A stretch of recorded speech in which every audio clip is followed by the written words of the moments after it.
Hello everyone, बेटा start कर रहे हैं हम लोग ऑर्गेनिज्म एंड पॉपुलेशन का लेक्चर नंबर 3 है। और इसमें हम लोग बेटा एडेप्टेशन और एक तरीके से ग्रोथ, पॉपुलेशन ग्रोथ वगैरह के बारे में पढ़ने वाले। तो लेक्चर को स्टार्ट करने से पहले एक डाउट हम लोग ले लेते हैं जो मैंने चैट में देखा था। अगर उसके बाद भी किसी का छूट जाता है तो मुझे मैसेज कर देना चैट में, मैं देख लूंगा और उस हिसाब से आपको डाउट बता दूंगा। ठीक है, तो चलिए आ जाते हैं। तो आज का जो गोल है इसमें हम एडेप्टेशन की बात करेंगे, पॉपुलेशन एट्रीब्यूट और पॉपुलेशन ग्रोथ। प्योर एनसीईआरटी से पढ़ेंगे, छोटे छोटे पार्ट्स हैं, आप उन्हें देखें एनसीईआरटी से और साथ के साथ फिर रिवाइज करते हुए उससे चलेंगे भी हम, है ना, पढ़ेंगे और रिवाइज करेंगे। कुछ बच्चे का एक पता नहीं पेंगुइन को लेके लिख रहा था। बेटा पेंगुइन छोटा बर्ड नहीं है, बड़ा होता है, बहुत ज्यादा छोटा होता नहीं है पेंगुइन, है ना। आपको लग रहा होगा पेंगुइन बहुत छोटा नहीं है, ठीक है, ठीक ठाक बड़ा होता है, तो है ना, ठीक है। तो पेंगुइन नहीं लिख सकते आप यहां पर, कोई इशू ही नहीं है। उसके बाद हम लोग यहां पर लिख रहे हैं एलेंस रूल, है ना। एलेंस रूल अभी आएगा, ये छोड़ दो। फिर आ जाते हैं डायापॉज क्या होता है ना। डायापॉज की हमने बात कर ली है। और डायापॉज क्या होता है मैं आपको बता देता हूं। हमारे पास क्या होता है, एनिमल्स में एक सस्पेंडेड डेवलपमेंट होती है। सस्पेंडेड डेवलपमेंट का क्या मतलब होता है, ये एनिमल्स में होती है। एनिमल्स में क्या होता है, जैसे आर्थ्रोपोड वगैरह है, उनमें एक डेवलपमेंट बीच में जाकर जब कंडीशन अनफेवरेबल हो जाती है तो रुक जाती है, उसके लिए डायापॉज करके बोला जाता है। तो सस्पेंडेड एक्टिविटी इन एनिमल्स डायापॉज के लिए होता है, ठीक है। और वो अगर जू प्लैंक्टन में भी हम डायापॉज लिख सकते हैं। तो जू प्लैंक्टन क्या होता है, यूनिसेलुलर ऑर्गेनिज्म है ना, उसके अंदर अगर सस्पेंडेड एक्टिविटी हो रही है तो उसे हमने क्या बोल दिया, डायापॉज बोल दिया। अच्छा, कुछ बच्चों को कन्फॉर्मर के उसमें लेकर प्रॉब्लम थी। देखो जरा मैं क्या बोल रहा था, मैं आपको ऐसे सिखा रहा था कि मान लो ये कन्फॉर्मर है, ध्यान देना बेटा। मान लो आपके पास ये कन्फॉर्मर है, दिस इज कन्फॉर्मर। अब हमने कहा कि कन्फॉर्मर का अंदर का टेम्परेचर 37 डिग्री सेल्सियस है, बाहर 37 डिग्री सेल्सियस है, ये सही काम कर रहा है। मैंने बाहर का टेम्परेचर 25 डिग्री सेल्सियस कर दिया। अब क्या हुआ, कन्फर्मर जो है मेरे पास बेटा, उसने क्या करना है, अपनी बॉडी का टेम्परेचर भी 25 डिग्री सेल्सियस कर देना है। उससे जो उसके एंजाइम होंगे उनका एक्टिविटी डिक्रीज होगी। एंजाइम की एक्टिविटी क्यों डिक्रीज होगी, क्योंकि वो काम नहीं कर पाएंगे ना, उन्हें 37 चाहिए था, तो एंजाइम की एक्टिविटी डिक्रीज हो जाएगी और फिर एनर्जी की रिक्वायरमेंट पे फर्क नहीं आएगा ना, क्योंकि एंजाइम ने काम कम कर दिया। ये चीज समझो। अब मान लो हम रेगुलेटर की बात करते हैं, तो रेगुलेटर जो है मेरे पास, अगर बाहर 37 डिग्री सेल्सियस है, 37 डिग्री सेल्सियस है, कोई दिक्कत नहीं। लेकिन अगर सडनली हमने क्या किया, ध्यान दे बेटा, सडनली हमने टेम्परेचर मान लो घटा दिया, 25 डिग्री सेल्सियस कर दिया, तो ये अंदर क्या है, 37 डिग्री सेल्सियस है रेगुलेटर में। तो वो क्या करेगा बेटा, वो कहीं ना कहीं क्या करेगा, उसको हीट की जरूरत पड़ेगी बाहर से। तो बाहर मतलब उसको हीट बनानी पड़ेगी। तो हीट बनाने के लिए उसको एक्स्ट्रा एनर्जी चाहिए, एक्स्ट्रा एनर्जी चाहिए। क्या उसके एंजाइम मैक्सिमम काम करेंगे? यस, मैक्सिमम एक्टिविटी होगी ना एंजाइम की। मैक्सिमम एक्टिविटी का मतलब एंजाइम की मैक्सिमम स्पीड आ जाएगी, कोई डाउट ही नहीं है इसमें तो, ठीक है। उसके बाद आगे चलते हैं। फादर ऑफ इकोलॉजी, बेटा देख मेरी बात सुन, अर्नस्ट हैक्ल ने टर्म दिया, रीटर हो गया, वो सब मत कर। तुझे सिर्फ क्या करना है, फादर ऑफ इंडियन इकोलॉजी करना है। अगर किसी बुक से क्वेश्चन कर रहा है तो नहीं पूछेगा तेरे से ये सब। उसके बाद एक चीज थी, स्मॉल साइज का पोलर एरिया में क्यों नहीं मिलता। मेरी बात समझो बेटा, आप मैं क्या कह रहा हूं, छोटे साइज का जो ऑर्गेनिज्म होगा उसकी हीट ज्यादा लॉस होगी, क्योंकि सरफेस एरिया ज्यादा है। इस बात को आप सिर्फ सरफेस एरिया से नहीं समझ सकते, सरफेस एरिया से वॉल्यूम रेशियो के थ्रू समझोगे, क्योंकि सिर्फ सरफेस एरिया की बात नहीं कर रहा हूं। तो छोटे साइज का ऑर्गेनिज्म पोलर एरिया में क्यों नहीं मिलता, क्योंकि उसका surface area to volume ratio ज्यादा है।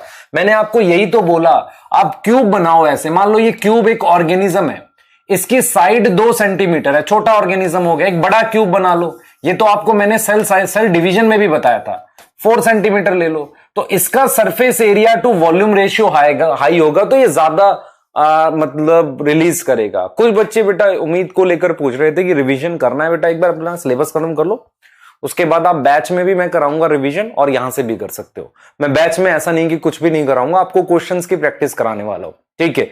वो चीज है, मैं सिलेबस खत्म करके ये चीज करूंगा। क्लियर है? हाँ, अब आ जाओ जरा, हम लोग क्या पढ़ रहे थे बेटा, उस टॉपिक को कंटिन्यू करते हैं।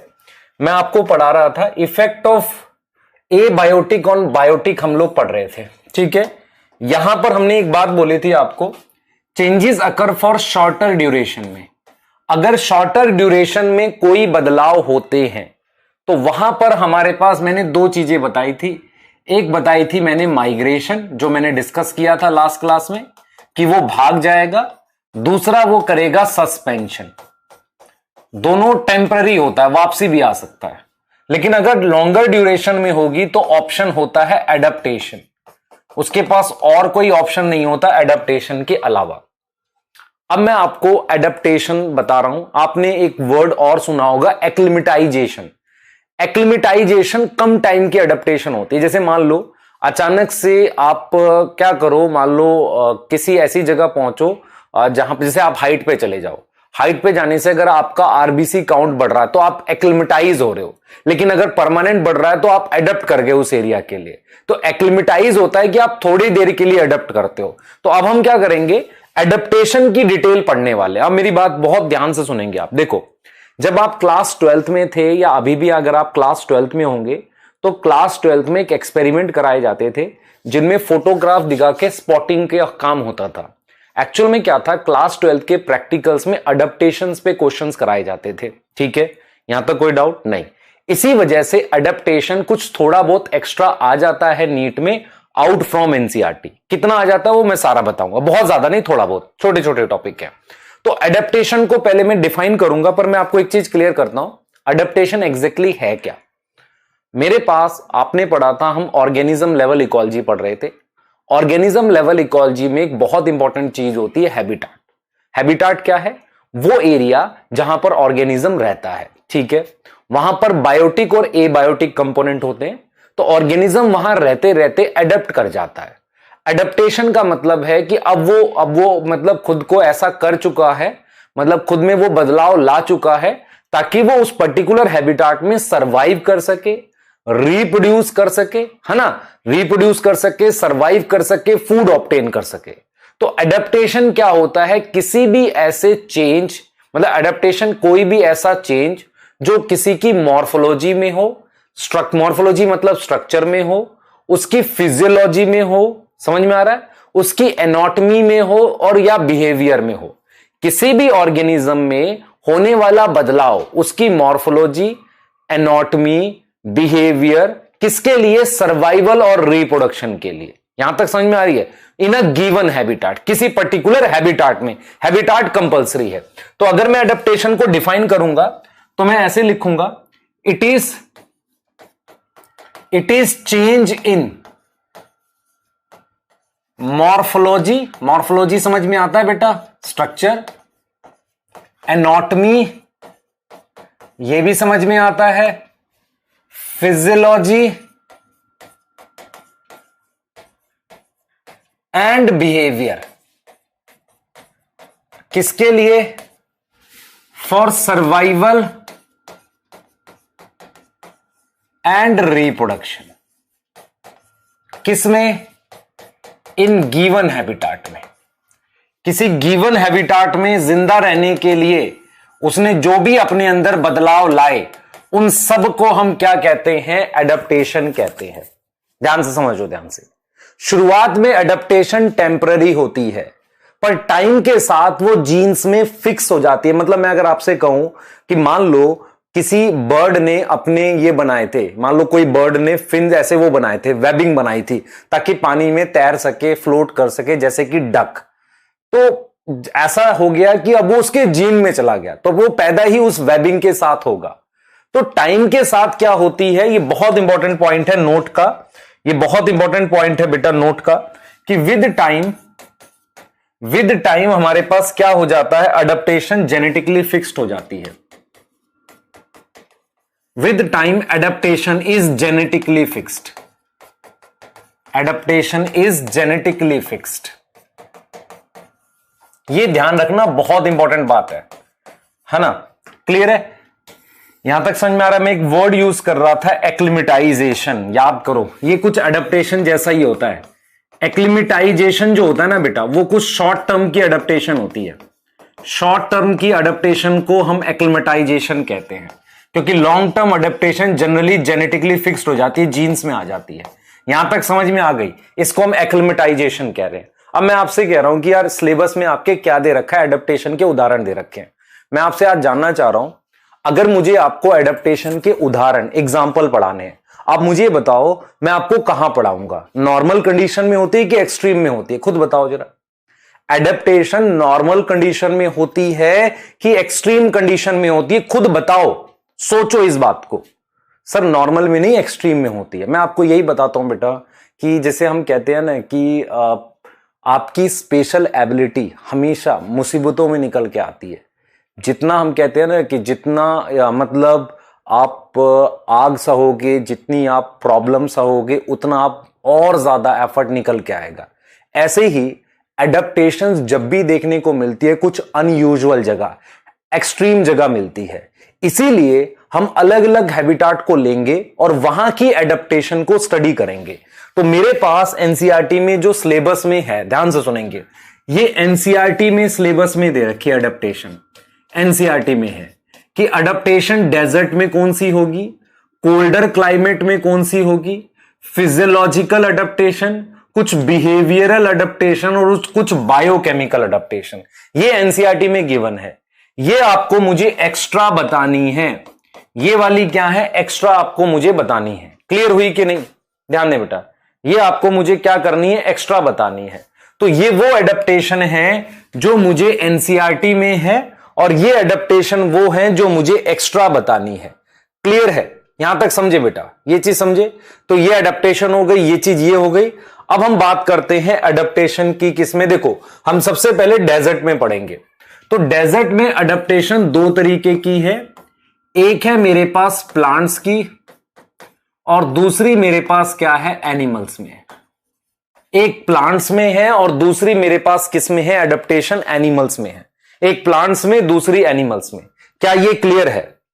हां सर क्लियर है। तो सबसे पहले मुझे ये बताओ कि डेजर्ट में, प्लांट्स में कौन सी एडेप्टेशन मिलती है। भाई डेजर्ट में क्या होता है, पानी कम होता है, तो एडेप्टेशन कौन से वाली होगी, टू कंजर्व वाटर। एडेप्टेशन कौन सी होगी, टू कंजर्व वाटर, पानी को बचाने की एडेप्टेशन होगी। अब आ जाओ जरा कौन कौन सी होती हैं।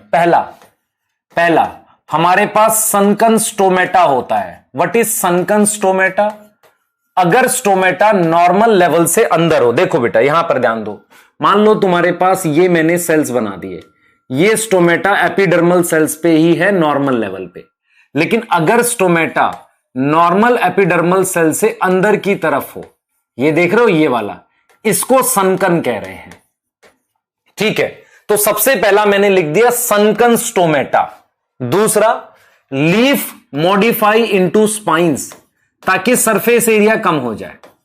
लीफ मॉडिफाइड हो गई किसमें, स्पाइंस में, ताकि क्या करे बेटा, रिड्यूस हो जाए सरफेस एरिया ट्रांसपिरेशन का।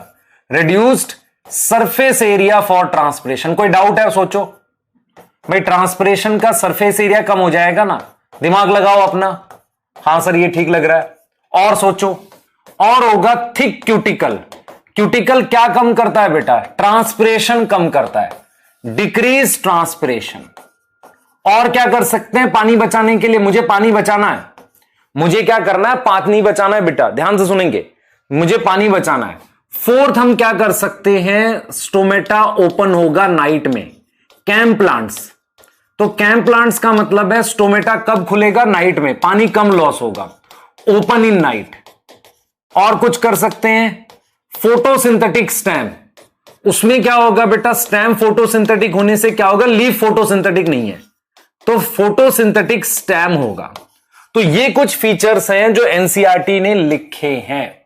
अब मैं यहां पर कुछ चीजें आपको बता रहा हूं, जरा ध्यान से सुनना। पहली बात ध्यान से सुने, डेजर्ट में, ध्यान सुनेंगे, डेजर्ट में मिलने वाले प्लांट्स का क्या नाम होता है, डेजर्ट प्लांट्स का एक नाम होता है जीरोफाइट।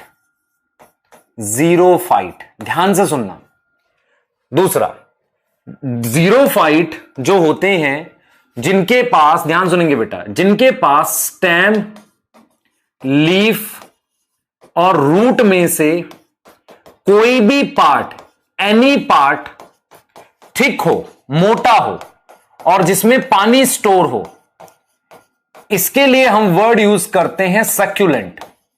मतलब जिसमें पानी, देखो सक्यूलेंट का मतलब होता है कुछ स्टोर होना, मोटा हो जाए। जैसे आपने एलोवेरा की लीफ देखी है, वो मोटी हो जाती है, उसमें पानी स्टोर है, तो उन्हें हम बोलते हैं सक्यूलेंट्स। मैं आपसे पूछ रहा हूं, एक स्टेटमेंट देता हूं, ऑल जीरोफाइट्स आर सक्यूलेंट्स। क्या सारे डेजर्ट प्लांट सक्यूलेंट्स होते हैं? नो, सारे डेजर्ट प्लांट सक्यूलेंट नहीं होते। समझो, सारे ऐसे नहीं होते, सारे डेजर्ट प्लांट कैक्टस नहीं होते। देखो मेरी बात सुनो, जीरोफाइट कई तरीके के होते हैं। एक होते हैं जिनकी रूट इतनी डीप होती है कि वो नीचे गहराई से पानी ले आते हैं, तो उन्हें सक्यूलेंट होना नहीं पड़ता। तो जीरोफाइट कई तरह के होते हैं बेटा। जीरोफाइट क्या होते हैं? कई तरह के होते हैं। तो जीरोफाइट की टाइप होती है, टाइप में एक होते हैं मेरे पास सक्यूलेंट बोल लो, जिनकी स्टेम रूट लीफ में से कोई पार्ट थिक होगा। दूसरा एक होते हैं फिरेटोफाइट। फिरेटोफाइट की डीप रूट होती है, डीप रूट मतलब गहराई में जाती है। एक होते हैं बेटा जो मतलब क्या करते हैं, सीजनल होते हैं, 2-3 महीने ग्रो करते हैं, है ना। तो बस आपके दिमाग में मैं ये फिट करना चाह रहा था कि सारे डेजर्ट प्लांट सक्यूलेंट नहीं होते, बस ये ध्यान रखना। क्लियर है? बाकी ये वो एडेप्टेशन है जो डेजर्ट प्लांट में होती है और उसको बचाती है, थिक क्यूटिकल, ताकि पानी लॉस ना हो। क्लियर है? अब मैं आपसे पूछूं कि कोई डेजर्ट में एनिमल्स की एडेप्टेशन है, ये देख लो बेटा, प्लांट की लिखना चाहो लिख लो, ये प्लांट्स की है। क्या एनिमल्स की कोई एडेप्टेशन है? जल्दी देखो जरा, एनिमल्स में ध्यान से सुनेंगे। सबसे पहले बेटा हमारे पास सॉलिड यूरिन, या हम लिखेंगे कंसंट्रेटेड यूरिन। पानी कैसा होगा? कंसंट्रेटेड यूरिन रिलीज करेगा। ठीक है। दूसरा बेटा, ड्रिंक लेस वाटर, पानी मिलता ही नहीं तो कम पानी पीते हैं। थर्ड लिख सकते हो बेटा इसमें कि एक तो पानी कम पीता है, उसके बाद सॉलिड यूरिन है, उसके बाद क्या करता है, प्रोड्यूस करता है मेटाबॉलिक वाटर। जैसे आप खुद से सोचो, मेटाबॉलिक वाटर क्या होता है बेटा, आप याद है आपको? मेटाबॉलिक वाटर वो पानी होता है जो रेस्पिरेशन इन प्लांट में मैंने बताया था, जो बाद में पानी बनता है ना ईटीएस में, वो मेटाबॉलिक वाटर होता है। तो produce metabolic water for use, मतलब अपने यूज के लिए मेटाबॉलिक वाटर जो बनता है उसी को ये कहते हैं कि एक तरीके से यूज कर लेते हैं। कौन? ये वाले। इसमें बेटा एक एग्जांपल दे रखा है, kangaroo rat. Kangaroo rat actual में एक चूहा होता है, ठीक है, जो एक तरीके का जीरोफिटिक, हम लिख सकते हैं, हम क्या लिखेंगे बेटा, एक तरीके का क्या है, डेजर्ट एनिमल है, जो पूरे लाइफ में कभी पानी नहीं पीता, ड्रिंक लेस वाटर या ड्रिंक ही नहीं करता पानी, है ना, कैंगरू रैट। क्लियर है? तो आपको समझ में आना चाहिए सॉलिड यूरिन या concentrated urine, drink less water, metabolic water बनाएंगे। नॉर्मली क्या होता है मेरे पास, फैट ऑक्सीडेशन पानी बनाता है। फैट ऑक्सीडेशन से क्या बनता है, गिव वाटर। यहां तक कोई डाउट है? सोचो, दिमाग लगाओ। नहीं सर यहां तक ठीक है। अब जरा ये फोकस करो मेरी बात पे, इधर आओ जरा, यहां आओ। तो हमने आपको पहले डेजर्ट के बारे में बताया, प्लांट्स और एनिमल्स की बात कर दी। अब मैं आता हूं कोल्डर क्लाइमेट में। कोल्डर क्लाइमेट में प्लांट में कोई एडेप्टेशन नहीं होती। अगर आप प्लांट देखोगे, कई बच्चे कहते हैं सर वो वाले शेप के तो होते हैं, वो तो सिर्फ बर्फ गिराने के लिए होते हैं। एज सच प्लांट में कोई एडेप्टेशन नहीं होती। जो भी एडेप्टेशंस मुझे मिलती हैं वो एनिमल्स के रूप में मिलती हैं, क्योंकि प्लांट के साथ दिक्कत ये है वो कोल्डर में ग्रो ही नहीं कर पाते, तो एडेप्टेशन से भी नहीं कर पाएंगे। तो कोल्डर क्लाइमेट में क्या होगा, एडेप्टेशन प्लांट्स में नहीं होती। Plants generally not show adaptation, animal show करते हैं। क्या शो करते हैं? एनिमल्स शो करते हैं। ठीक है, क्लियर है? हम यहां लिखेंगे एनिमल्स। एनिमल शो एडेप्टेशन कौन सी है, ध्यान से सुनते हैं। सबसे पहले आपको पता होना चाहिए बेटा एनिमल्स क्या क्या एडेप्टेशन करते हैं। पहला कोल्डर क्लाइमेट में उनके पास बेटा हम लिख सकते हैं हेयर होते हैं या फर होता है जो इंसुलेटर की तरह इंसुलेट करता है। दूसरा, उनके पास थिक ब्लबर होता है। थिक ब्लबर क्या होता है बेटा? फैट की मोटी लेयर होती है, थिक ब्लबर। ये किसकी लेयर है? फैट की लेयर है, जो कैसे काम करती है? इंसुलेटर, हीट को अंदर आने नहीं देती, इंसुलेटर की तरह काम करती है, हीट को अंदर आने नहीं देती, सॉरी ठंड को अंदर आने नहीं देती उसकी बॉडी में। तीसरा आपकी एनसीईआरटी लिखती है एलन्स रूल। ये क्या है? एलन्स रूल क्या होता है बेटा? ध्यान से सुनो, एलन्स रूल क्या है? एक मतलब रूल ये है कि अगर मेरे पास, ध्यान दे, मेरे पास दो तरह के एनिमल है, एक ये एनिमल है, इसके ये हाथ पैर है, ठीक है, ऐसा है, और एक ये एनिमल है, इसके ये हाथ पैर है। आप समझ रहे हो? देखो हाथ पैर, और हम लिख सकते हैं कान हैं बड़े बड़े, इसके छोटे छोटे कान हैं, मान लो ये रहे छोटे छोटे कान हैं, जो भी चीज है, ठीक है। मेरा पॉइंट ये है कि एलन्स रूल कहता है कि जो कोल्डर क्लाइमेट में मिलते हैं उनके पैर और कान छोटे होते हैं ताकि सरफेस एरिया घटाया जा सके, ताकि हीट लॉस ना हो। तो एलन्स रूल कहता है कि animal in colder area, animals in colder area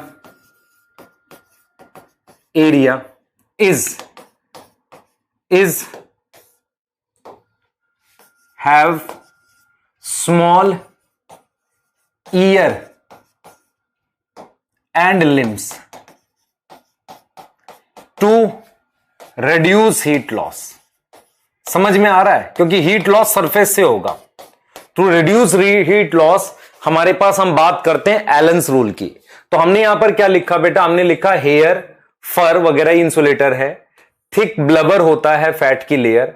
Allen's rule का मतलब है कि जो एनिमल्स कोल्डर एरिया में हैं उनका हमारे पास छोटा कान, पैर होता है ताकि हीट लॉस को रिड्यूस कर सके। क्या यह बात क्लियर है? हीट लॉस को कम करने के लिए यह चीज होती है, इसे हम एलन्स रूल कहते हैं। इसे हम क्या बोलते हैं? एलन्स रूल कहते हैं। क्लियर है कि नहीं? सोचो, ठीक है ना? ये चीज क्लियर होनी चाहिए बेटा आपको, ठीक है। इसके अलावा बेटा हमारे पास क्या होता है? एक ब्राउन फैट होता है। ब्राउन फैट जो होता है ना, ब्राउन फैट की ऑक्सीडेशन हीट रिलीज करती है। तो ये हो गया हमारे पास कोल्ड क्लाइमेट का, हीट रिलीज होगी। यहां तक समझ में आ रही है? ब्राउन फैट क्या करता है? ऑक्सीडेशन से हीट रिलीज होती है। तो हमने अगर आपको बताया तो हमने कहा कि हम बात करेंगे किसकी? डेजर्ट की, फिर हम बात करेंगे कोल्डर क्लाइमेट की, ठीक है। कोल्डर क्लाइमेट में एनिमल्स में होती है। अब मैं आपको फिजियोलॉजिकल एडेप्टेशन बता रहा हूं। फिजियोलॉजिकल का मतलब मेरी बॉडी के अंदर जो चेंजेस आएंगे कंडीशन बदलने से। इसका बेस्ट एग्जांपल है एल्टीट्यूड सिकनेस। एल्टीट्यूड सिकनेस क्या होता है? जैसे आप क्या करो, पहाड़ पे चले जाओ, माउंटेन में चले जाओ। कितनी हाइट पे? लगभग 4000 मीटर से ज्यादा की हाइट पे। एनसीईआरटी लिखती है रोहतांग पास, शिमला वगैरह कहीं ऐसी जगह जाओ। जब आप हाइट पर जाते हो तो ऑक्सीजन का प्रेशर घट जाता है, मतलब पार्शियल प्रेशर ऑक्सीजन का घट जाता है। तो ऑक्सीजन की सप्लाई अंदर घट जाएगी, क्योंकि सप्लाई किसके थ्रू होती है? Difference in partial pressure. आपको याद है ना, डिफरेंस इन 159 होता है partial pressure of O2 atmosphere का, सही है। 159 से वो घट जाएगा।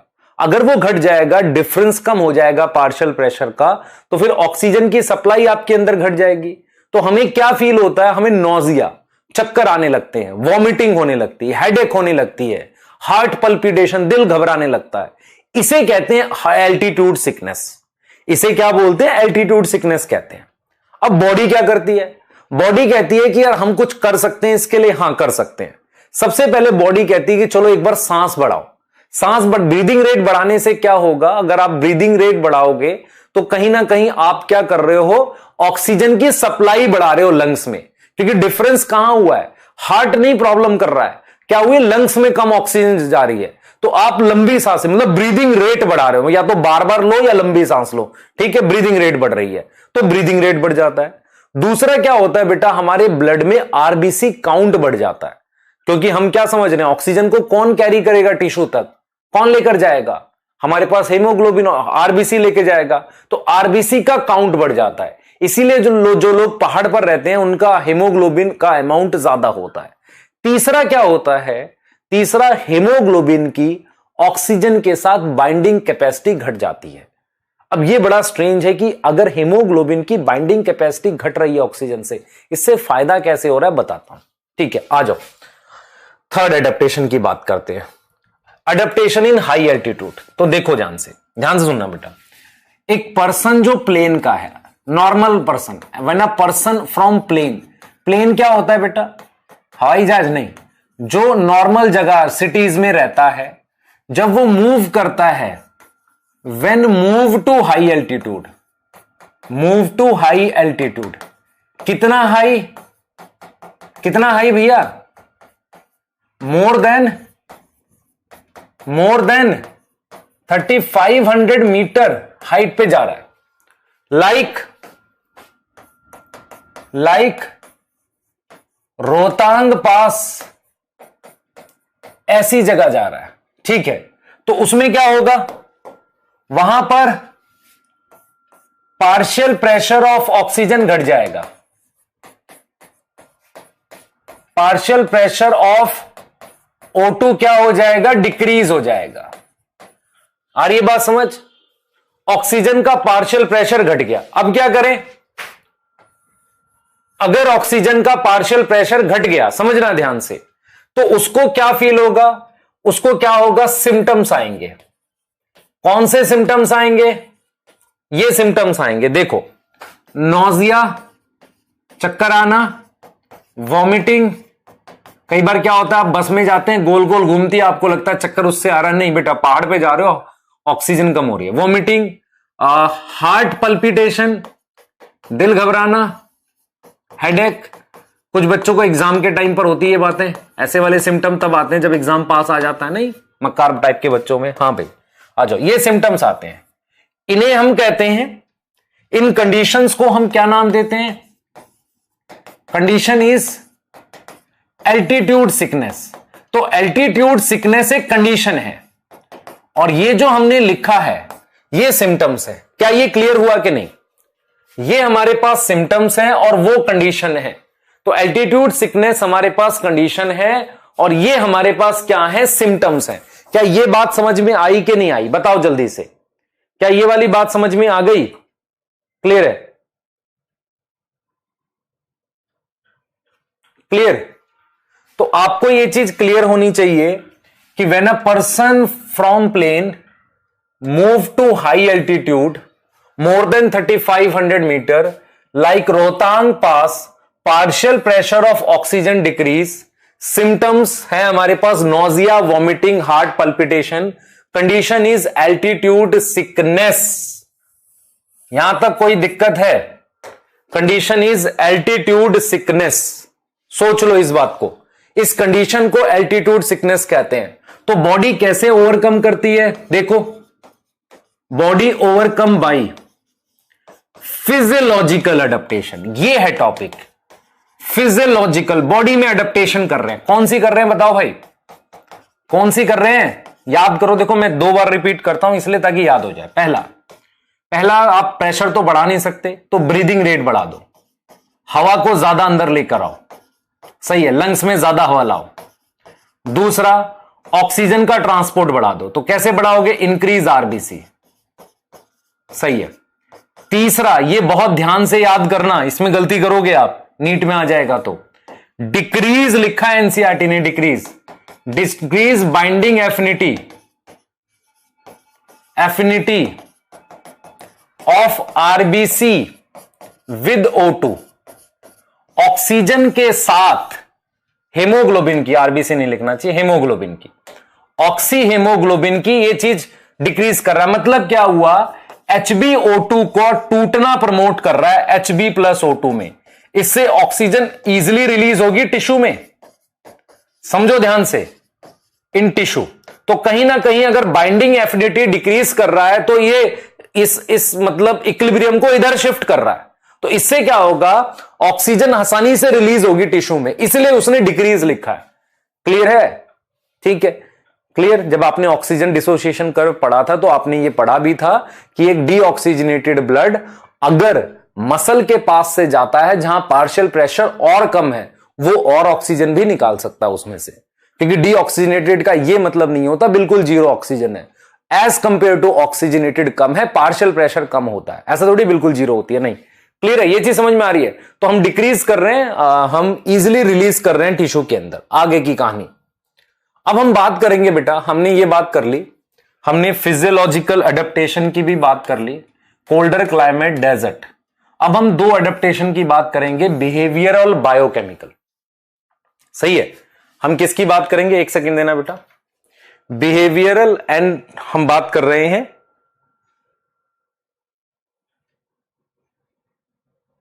बिहेवियरल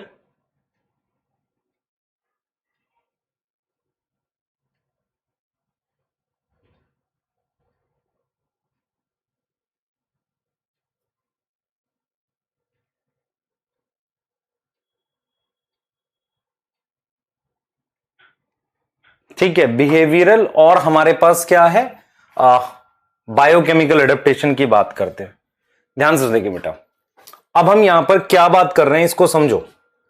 हम बात कर रहे हैं adaptation in deep sea and high pressure. मुझे एक चीज बतानी है आपको, डीप सी और हाई प्रेशर क्या एग्जैक्टली है। देखो, आपको पता है, मान लो ये पानी है, ये है, मैं आपसे ये बता रहा हूं, पानी के अंदर, ओशियन के अंदर एक फिश यहां है और एक फिश यहां है, ठीक है।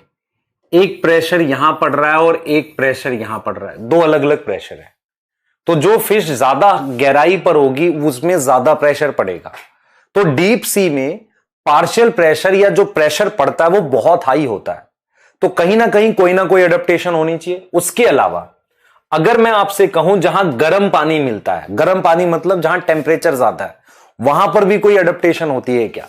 तो हम लिख सकते हैं डीप सी और हाई प्रेशर में, ध्यान सुनेंगे बेटा, होता क्या है कि इन डीप सी पानी का बहुत हाई प्रेशर होता है, water have very high pressure, बहुत ज्यादा हाई प्रेशर होता है। क्लियर है? इन डीप सी वाटर का मेरे पास बहुत ज्यादा हाई प्रेशर होता है। समझो इस बात को, बहुत ज्यादा हाई प्रेशर होता है किसमें? डीप सी में। क्लियर है? डीप सी में आपके पास पानी का बहुत प्रेशर होता है। तो एनसीईआरटी लिखती है कुछ ऐसे एंजाइम या चीजें होती हैं जो हेल्प करती है, तो हमने लिख दिया बायोकेमिकल अडेप्टेशन। सही है, ये चीज, ये वर्ड याद करना हमने, इसे हम कहते हैं बायोकेमिकल अडेप्टेशन। ठीक है, उसके अलावा अगर मैं बात करता हूं थर्मल स्प्रिंग, मतलब जहां गर्म पानी का झरना होता है, वहां पर आपके पास याद करो आर्की बैक्टीरिया मिलेंगे। जैसे आपने याद किया है बेटा थर्मस एक्वेटिकस, जो हाई टेम्परेचर पे जिंदा रह सकता है क्योंकि उसका एक आरएनए डीएनए पॉलीमरेज है। तो आर्की बैक्टीरिया वहां मिलते हैं। ठीक है, आर्की बैक्टीरिया फाउंड होते हैं जिनमें स्पेशल एंजाइम्स होते हैं। तो आपको यह समझ में आना पड़ेगा कि हाई प्रेशर में सरवाइव करने के लिए कुछ स्पेशल केमिकल या एंजाइम प्रेजेंट होते हैं, तो इसे हम कहते हैं biochemical adaptation.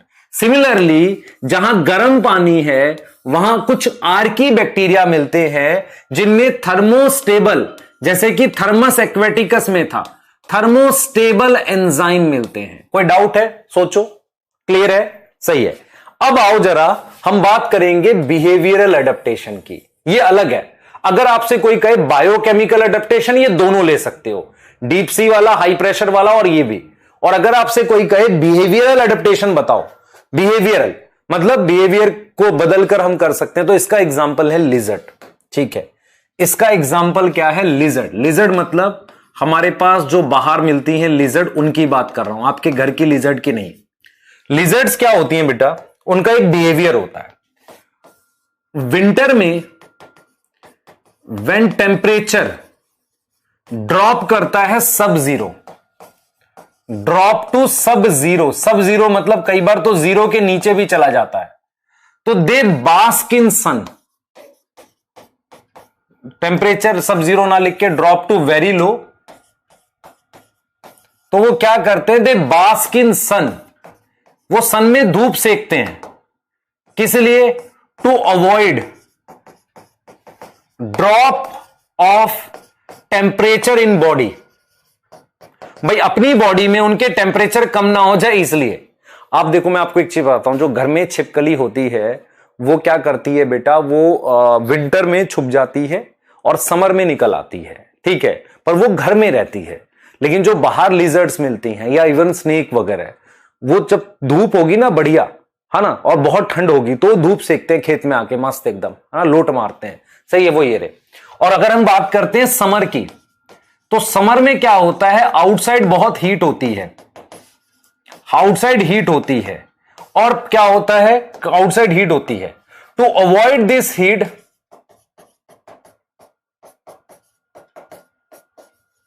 To avoid this heat क्या होगा, ध्यान दें, टू अवॉइड दिस हीट हमारे पास क्या होगा, लिजर्ड्स जो हैं वो मूव कर जाएंगी, मूव टू, ध्यान दो, समर में क्या होता है बेटा हमारे पास, समर जो होता है, बहुत ध्यान से सुनना, समर में क्या होता है हमारे पास, समर में हमारे पास इस चीज को समझे कि आउटसाइड हीट जो है उसको अवॉइड करने के लिए lizard move to shade. Clear, lizard किस में मूव कर जाती है, शेड में मूव कर जाती है। यहां तक समझ में आ गई, ठीक है, क्लियर है। तो हमारे पास बिल्कुल एडेप्टेशन है इन डीप सी और हाई प्रेशर पे, आपको बता दिया। उसके बाद मेरे पास बिहेवियरल एडेप्टेशन है, ठीक है, जो मैंने आपको यहां दिख दी, ठीक है, क्लियर है। अब हम आगे बात कर सकते हैं, ठीक है। अब मैं वो एडेप्टेशंस बता रहा हूं, ध्यान से सुनेंगे, जो एक्स्ट्रा डाटा है, जो एनसीईआरटी में नहीं है और जहां से क्वेश्चंस आते रहे हैं। क्यों मैं बोल रहा हूं, क्योंकि एडेप्टेशन का टॉपिक, क्यों बेटा देखो, मेरा अपना एनालिसिस टॉपिक्स का बहुत स्ट्रांग है। आपने अभी जितनी भी इकोलॉजी पढ़ी है, आपको यह समझ में आ रहा होगा, मैं स्टिल कोशिश कर रहा हूं इकोलॉजी समझाने की। अगर मैं इकोलॉजी में डाटा बढ़ा दूंगा तो सिर्फ डाटा रह जाएगा, समझ नहीं आएगी। इसीलिए डाटा मैं एनसीईआरटी का ही रख रहा हूं, जहां मुझे लग रहा है एक्स्ट्रा नीड है वही डाटा मैं ऐड कर रहा हूं। इसलिए मैं बोलता हूं कि इकोलॉजी में बहुत संभाल के पढ़ाता हूं। रीजन क्या है, इकोलॉजी में जब डाटा ज्यादा होगा तो सिर्फ वो डाटा दिखती है, क्लियर है, और हमें वो डाटा हटाना पड़ता है। ये जॉर्डन रूल, रेंस रूल, ये बेटा हम भी पढ़ाते थे पहले, अब नहीं आता है। उसमें सिर्फ तुम्हें एलेंस रूल याद करना जो एनसीईआरटी में, ठीक है। अब हेलोफिटिक कंडीशन क्या होता है, जहां पे सॉल्ट ज्यादा होता है, सॉल्ट इज मोर। अब वहां पर मुझे जो एडेप्टेशंस मिलती है, सुनना ध्यान से, एडेप्टेशन में एक मुझे मिलती है न्यूमेटोफोर्स। आप मॉर्फोलॉजी में देखो, ये क्वेश्चन आप कर चुके हो, न्यूमेटोफोर्स यहां मिल जाएंगे। दूसरा आपको एक कंडीशन मिलती है वीवी पेरी। मैं आपको एक चीज समझाता हूं, ये देखो, आपके पास ऐसे समझो, ये सीड है, सीड को जर्मिनेट करने के लिए क्या खींचना पड़ता है, पानी खींचना पड़ता है, तब जाके सीड जर्मिनेट करता है। यहां तक समझ में आ रही है, तब जाके सीड क्या करता है, जर्मिनेट करता है, जब उसको क्या खींचना पड़ता है, पानी खींचना पड़ता है। क्लियर है, पानी खींचना पड़ता है। यहां तक समझ में आ रही है, हां सर, ठीक है। अब हम यहां पर क्या कह रहे हैं बेटा, हम यहां पे ये कह रहे हैं कि हमारे पास हेलोफिटिक कंडीशंस हैं, ठीक है, एडेप्टेशंस है, इसे न्यूमेटोफोर्स कह रहे हैं, और वीवी पेरी की बात कर रहे हैं। अब जरा ये देखो, मान लो बाहर सॉल्ट हाई है, बाहर क्या है, सॉल्ट हाई है, ये सीड है, तो क्या सीड पानी खींच पाएगा, डिफिकल्ट टू पुल वाटर। उस केस में क्या होता है, उस केस में क्या होता है, वीवी पेरी होती है। वीवी पेरी क्या होता है, सीड ट्री पर ही जर्मिनेट कर जाता है, सीड जर्मिनेट करता है ट्री पर, और फिर जर्मिनेटेड फॉर्म में थोड़ा सा जर्मिनेट करके देन फॉल इन सॉइल, उसके बाद वो सॉइल में गिरता है। क्योंकि हेलोफिटिक कंडीशन का मतलब है बाहर सॉल्ट ज्यादा होना, पानी खींच पाना मुश्किल होगा सीड के लिए, क्योंकि बाहर सॉल्ट ज्यादा है। तो वीवी पेरी बेटा आया हुआ क्वेश्चन है, वीवी पेरी कौन सी कंडीशन में मिलता है, हेलोफिटिक। अब मैं आपसे पूछूं हाइड्रोफाइट्स क्या होते हैं, जो पानी के प्लांट होते हैं। तो पहली चीज, उनमें रूट्स एब्सेंट होगी या इनसिग्निफिकेंट होगी, पहली एडेप्टेशन तो ये होती है। दूसरी एडेप्टेशन होती है, उनमें एरनकाइमा हो सकते हैं ताकि बॉयंसी दे सकें। तीसरी एडेप्टेशन होती है बेटा, उनमें मैकेनिकल टिश्यू, मतलब फाइबर वगैरह नहीं होते, मैकेनिकल टिश्यू एब्सेंट होते हैं। आपको समझ में आ रही है, इसीलिए जैसे ही एक्वेटिक प्लांट को आप बाहर निकालोगे ना, सूख के ऐसे खराब सा हो जाता है, पानी में ठीक रहता है, क्योंकि उनमें मैकेनिकल टिश्यू नहीं है सपोर्ट देने के लिए। क्लियर है, ये आए हुए क्वेश्चन है। लो न्यूट्रिएंट्स इन सॉइल, ऐसी सॉइल को कहते हैं ओलिगो। ओलिगो मतलब कम, आपने पढ़ा ना, ओलिगो सैकराइड कम, ओलिगो का मतलब होता है 2 से 10 ऐसा कुछ। तो ओलिगो न्यूट्रिएंट्स होता है, ओलिगो मतलब कम, ठीक है। तो इन सच सॉइल माइकोरीजा मिलता है। क्या मिलता है? माइकोरीजा। ये मैंने आपको वो बताई है एडेप्टेशन जो एक्स्ट्रा है, आ सकती है। इसमें से रिसेंटली वीवी पेरी आई थी। तो वीवी पेरी ऐसा नहीं हम उसके बाद से पढ़ाते हैं, पहले से ही पढ़ाते हैं कि ये एक्स्ट्रा आ सकता है। क्लियर है? ठीक है, सही है बेटा। अब हमने आपको एडेप्टेशन पढ़ाई है, तो क्यों ना हम एडेप्टेशन की एनसीईआरटी देखें। सबसे पहले हम बात करेंगे एडेप्टेशन की डेफिनेशन की। तो हम ये कहेंगे कि some able to respond through certain physiological adjustment, ठीक है, बिहेवियर से कर सकते हैं। तो एडेप्टेशन क्या है? So we can say that adaptation is any attribute of the organism, morphology, physiology, behaviour that enable the organism to survive and reproduce, ठीक है। और आप देखो ध्यान से, ये लिखता है जेनेटिकली फिक्स्ड, टाइम के साथ जेनेटिकली फिक्स्ड हो जाएगी। क्लियर है? अब ये डेजर्ट की पढ़ा रहा है। जैसे नॉर्थ अमेरिका में हमारे पास है ना, डेजर्ट में कैंगरू रैट है ना, इंटरनल फैट ऑक्सीडेशन, पानी कैसे बना रहा है? फैट ऑक्सीडेशन से बना रहा है, और पानी नहीं पी रहा। Also have ability to concentrate urine, सही है, ताकि एक्सेस वो निकाल सके, ठीक है। Many desert plant have a thick cuticle on their surface, leaf surface पे उनके पास थिक क्यूटिकल है, and have their stomata arrange in deep pits to minimise water loss through transpiration. Thick cuticle होता है, और पानी लॉस को कम करने के लिए, ध्यान दे बेटा, क्लियर है, पानी लॉस को 1 सेकेंड दे दो, 1 सेकेंड दो बेटा बस।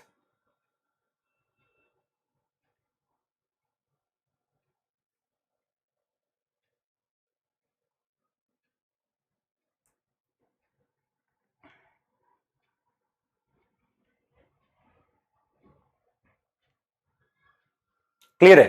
तो हमने यहां पर बिल्कुल बोला थिक क्यूटिकल, सनकन स्टोमेटा, देख रहे हो, कैम हो गया, ये सारा आपको करा दिया ओपनशिया कैक्टस में, ठीक है। क्लियर है? अब आ जाओ जरा कोल्डर में आ जाओ। कोल्डर क्लाइमेट में छोटे कान, एलन्स रूल। पोलर सीज में मेरे पास सील होती है, सील थिक लेयर होती है ब्लबर की, है ना, जो इंसुलेटर की तरह काम करती है, ठीक है। एक्वेटिक मैमल की बात कर रहे हैं, जैसे वेल वगैरह में भी हो सकता है। Some organism possess adaptation that is physiological, उसमें मेरे पास एल्टीट्यूड सिकनेस आ जाएगा, ये रहा, ठीक है, जिसमें नोजिया, फेटिक, हार्ट पल्पिटेशन, ये सब हो रहा है, क्योंकि ऑक्सीजन का प्रेशर घट गया है। हाउ डिड द बॉडी, कैसे करेगी? ऑक्सीजन की क्या क्या करती है बेटा? आरबीसी बढ़ा देती है, ठीक है, डिक्रीज द बाइंडिंग एफिनिटी, ये कर चुके हो, ठीक है। जो ट्राइब्स रहती है उनका आरबीसी काउंट ज्यादा होता है, जो हिमालयस पे। अब दूसरा कह रहा है metabolic reaction function optimally in narrow temperature range, जैसे कि human, but there are microbes, जैसे कि आर्की बैक्टीरिया, जो हॉट स्प्रिंग में मिलते हैं, याद करो भी बताया, हॉट स्प्रिंग या डीप सी हाइड्रोथर्मल वेंट, गहरे पानी के, जो गहरे पानी में गर्म पानी का जो सोर्स होता है वो, जैसे आपको मैं बताता हूं, ओशियन में वॉल्केनोज होते हैं नीचे, वहां से कुछ गर्म पानी निकलता है, तो 100 डिग्री वहां पर कैसे रह सकता है? उनमें बायोकेमिकल एडेप्टेशन होगी। Many fish thrive in Antarctica water, है ना, क्लियर है? तो आपने यहां पर याद करना है बायोकेमिकल, या देखो प्रेशर कह रहा है 100 टाइम्स ज्यादा है डीप ओशियन में, सही है। तो इनके पास स्पेशल एंजाइम होते हैं, ये लिखा हुआ, इन्हें हम कहते हैं बायोकेमिकल एडेप्टेशन, ये रहा पॉइंट, क्लियर है? और देखो हमारे पास डेजर्ट लिजर्ड की बात कर रहा है, जो डेजर्ट में मिलती है, ठीक है। हाई टेम्परेचर कैसे? कांस्टेंट बाय बिहेवियर, कैसे? बास्क इन सन, जब टेम्परेचर घटने लगेगा, और शेड में छुप जाएगा। एम्बियंट का मतलब होता है आसपास, एम्बियंट, है ना, हीट से जब वो होने लगेगी। अब आओ हम लोग डिस्कस करेंगे पॉपुलेशन के बारे में। स्टार्ट करें, ठीक है। एनसीईआरटी आप देख सकते हैं, लेक्चर रोककर शांति से 10 मिनट एनसीईआरटी पढ़ लो, फिर देखना मजा आएगा, ठीक है। आज अब हमने ऑर्गेनिज्म लेवल इकोलॉजी पढ़ दी। ऑर्गेनिज्म लेवल इकोलॉजी 3 चीजों से डील कर रही थी। पहला, हमने बात कर ली थी बेटा, पहली क्या डील कर रही थी, वो पहली डील कर रही थी आपकी माइग्रेशन, सस्पेंशन और एडेप्टेशन। अब हम पढ़ रहे हैं population level ecology.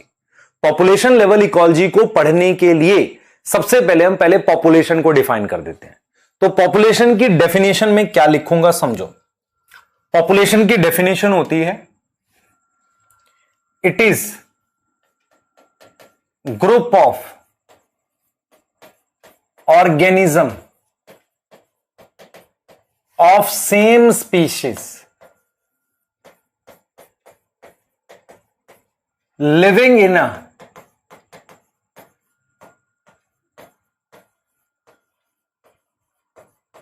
common geography। समझो ध्यान से, तो it is a group of organism, ठीक है, of same species living in a common geography. Common geography समझ में आता है, किसी कॉमन एरिया में रह रहे हो, ठीक है। विच कैन, ध्यान दो, विच कैन शेयर, शेयर का क्या मतलब होता है, बंटवारा, share resources, which can share resources, compete for resources, competition कर सके रिसोर्सिस के लिए, एंड कैन इंटरब्रीड। इंटरब्रीड का मतलब हो गया रिप्रोडक्शन हो सके। तो हमने आपको कहा कि मान लो ये एरिया है, ध्यान दो बेटा, हमने आपको कहा कि मान लो ये एक एरिया है, इस एरिया में मेरे पास क्रो की, ये क्रो के सारे मेंबर हैं, ये क्रो हैं, सी फॉर क्रो, तो इसे पॉपुलेशन कह रहे हैं, क्योंकि ये जो हो गई ये कॉमन ज्योग्राफी हो गई। कॉमन ज्योग्राफी का मतलब एरिया। अब उसमें जो भी क्रो रह रहे हैं वो क्या कर रहे हैं, अपने रिसोर्स, रिसोर्स मतलब खाना, रिसोर्स दो चीज होती है, हमेशा याद रखो। जब भी आपसे कोई कहे इकोलॉजी में रिसोर्स, तो आप कहोगे रिसोर्स का दो मतलब है, एक होता है फूड और एक होता है शेल्टर। तो खाना और स्पेस या तो वो शेयर करें या उसके लिए कंपटीशन करें। तो शेयर और कंपीट फॉर रिसोर्सेस, सोचो इस बात को, या तो रिसोर्सेज को शेयर करें या उसके लिए क्या करें, कंपटीशन करें। तो उसको हम क्या बोलते हैं बेटा, पॉपुलेशन बोलते हैं। क्लियर है। तो ये हो गई कॉमन ज्योग्राफी। रिसोर्सेज में आ गया फूड और शेल्टर, ठीक है।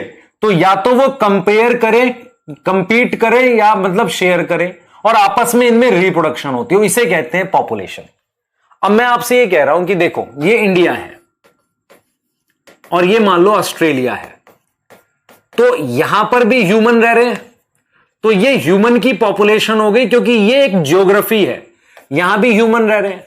तो मैं अगर आपसे ये कहूं कि स्पीशीज क्या होती है, स्पीशीज होती है बेटा वो ऑर्गेनिज्म जिसकी सिमिलर मॉर्फोलॉजी है, सिमिलर मॉर्फोलॉजी है, और जिनके बीच में कैन इंटरब्रीड, वो आपस में इंटरब्रीड कर सकते हैं।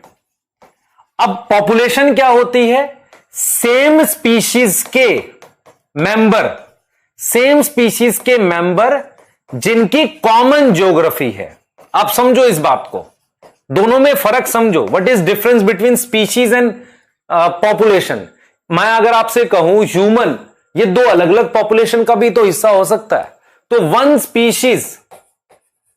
Species can be part of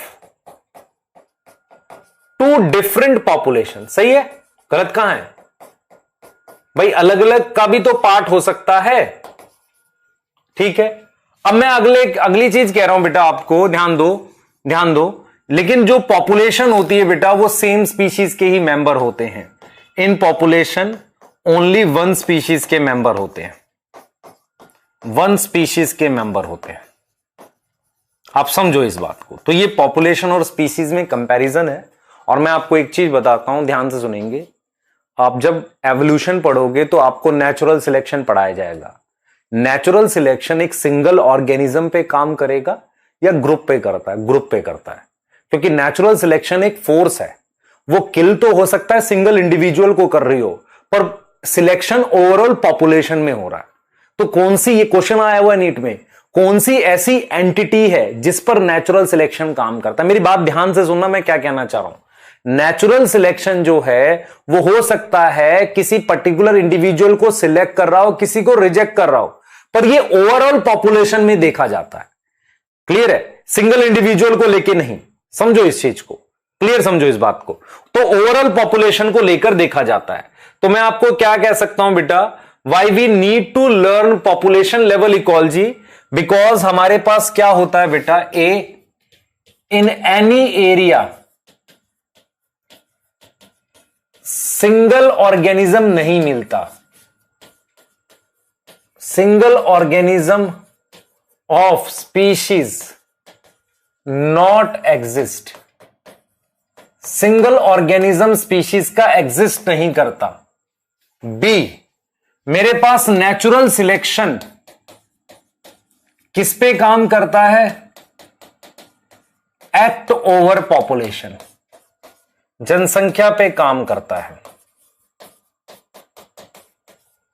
ठीक है, तो अगर आपको कोई ये वाला क्वेश्चन दे कि smallest unit on which natural selection act, तो आप आंसर मार्क कर सकते हो पॉपुलेशन। ठीक है, ये क्वेश्चन आ सकता है। सही है, अब आप ध्यान से सुनेंगे। आपको क्या पढ़ना है, अगर आप पॉपुलेशन पढ़ते हो तो पॉपुलेशन में अगर मैं कहता हूं पॉपुलेशन लेवल इकोलॉजी पढ़नी है तो आपने ये सब पढ़ना होता है, बर्थ रेट, डेथ रेट, ठीक है। फिर आप लिख सकते हो पॉपुलेशन डेंसिटी, पॉपुलेशन डेंसिटी होती है जनसंख्या घनत्व, ये सारी चीजें पढ़ सकते हो। सही है, birth rate, death rate, population density, ये सारी चीजें आप पढ़ सकते हो। क्लियर है कि नहीं, बताओ। सही है, आ रहा है समझ? सोचो। तो अब हम क्या करेंगे बेटा, हम पॉपुलेशन लेवल इकोलॉजी को पढ़ने जा रहे हैं, पर उससे पहले मैं क्लियर कर देता हूं, सुनना ध्यान से। जब हम पॉपुलेशन लेवल इकोलॉजी पढ़ते हैं तो मेरे पास क्या होता है, दो अलग अलग तरह के वैज्ञानिकों के व्यूज हैं। ध्यान से सुनेंगे। जब हम बात करते हैं, देखो पॉपुलेशन कहीं ना कहीं, पॉपुलेशन की स्टडी जेनेटिक्स में भी आती है, मतलब जेनेटिक्स में भी हम पॉपुलेशन रिलेटेड बात करते हैं। जैसे मैंने आपको कहा था कि आप पेडिग्री एनालिसिस करते हैं तो वो पॉपुलेशन में कर सकते हैं, या हार्डी विनबर्ग आप पढ़ोगे, वो पॉपुलेशन है, कोई स्टडी है। तो जब हम बात करते हैं जेनेटिक्स की स्टडी, तो कहीं ना कहीं हम पॉपुलेशन की बात करते ही हैं। समझो ध्यान से, हम किसकी बात करते हैं, पॉपुलेशन की बात करते हैं जब हम जेनेटिक्स की स्टडी करते हैं।